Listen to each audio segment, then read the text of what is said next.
আমাৰ আশাটো ভবাতকৈ ভাল হ'ব যেন লাগিছে আৰু আমাৰ এক্সিট পোলেও সেইখিনি কথাই সূচাইছে। সামগ্ৰিকভাৱে অসমৰ ফলাফল ভাল হ'ব, গোটেই ভাৰতবৰ্ষৰ ফলাফলো ভাল হ'ব। আমি য'ত ৰৈ আছোঁ এতিয়া কাজিৰঙা লোকসভা সমষ্টি, ইয়াত আমি বহু ভোটৰ ব্যৱধানত বিজয়ী হ'ম আৰু কলিয়াবৰ বিধানসভা সমষ্টিটো আমি আগৰ যিখিনি আমাৰ ৰেকৰ্ড আছিল সেইখিনি ভংগ হৈ আমি অভিলেখ সংখ্যকৰ ডিফাৰেঞ্চত ইয়াৰ পৰা আমি আগবাঢ়ি যাম। এতিয়াতো কৈ আছে কংগ্ৰেছে এখন পায়, গতিকে বাকীবিলাকতো কংগ্ৰেছে এখন পালে বাকীখিনিতো আমাৰে পাব লাগিব। আমাৰ মানে বিজেপি প্লাছ NDA, গতিকে আসন আপোনালোকে একেবাৰে সৰ্বাধিক 13খন হ'লেও আচৰিত হ'ব লগা নাই। 12খন আমি ভাবিছোঁ পাম বুলি। আমাৰ আশাটো ভবাতকৈ ভাল হ'ব যেন লাগিছে আৰু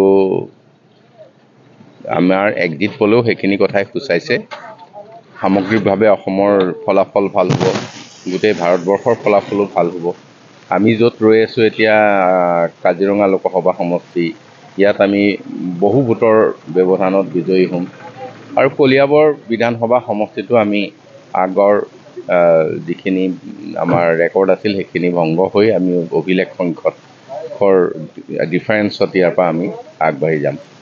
এতিয়াতো কৈ আছে কংগ্ৰেছে এখন পায়, গতিকে বাকীবিলাকতো কংগ্ৰেছে এখন পালে বাকীখিনিতো আমাৰে পাব লাগিব। আমাৰ মানে বিজেপি প্লাছ NDA, গতিকে আসন আপোনালোকে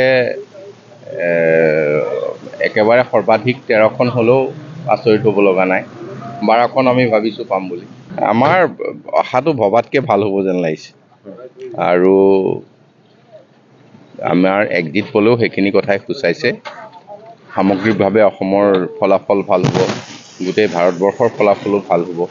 আমি য'ত ৰৈ আছোঁ এতিয়া কাজিৰঙা লোকসভা সমষ্টি, ইয়াত আমি বহু ভোটৰ ব্যৱধানত বিজয়ী হ'ম আৰু কলিয়াবৰ বিধানসভা সমষ্টিটো আমি আগৰ যিখিনি আমাৰ ৰেকৰ্ড আছিল সেইখিনি ভংগ হৈ আমি অভিলেখ সংখ্যকৰ ডিফাৰেঞ্চত ইয়াৰ পৰা আমি আগবাঢ়ি যাম।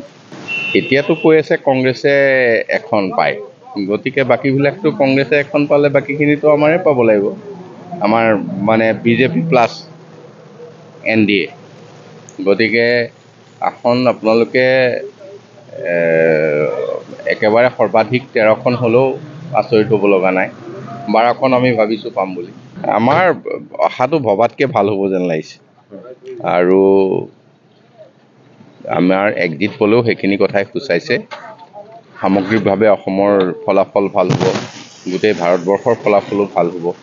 আমি য'ত ৰৈ আছোঁ এতিয়া কাজিৰঙা লোকসভা সমষ্টি, ইয়াত আমি বহু ভোটৰ ব্যৱধানত বিজয়ী হ'ম আৰু কলিয়াবৰ বিধানসভা সমষ্টিটো আমি আগৰ যিখিনি আমাৰ ৰেকৰ্ড আছিল সেইখিনি ভংগ হৈ আমি অভিলেখ সংখ্যকৰ ডিফাৰেঞ্চত ইয়াৰ পৰা আমি আগবাঢ়ি যাম।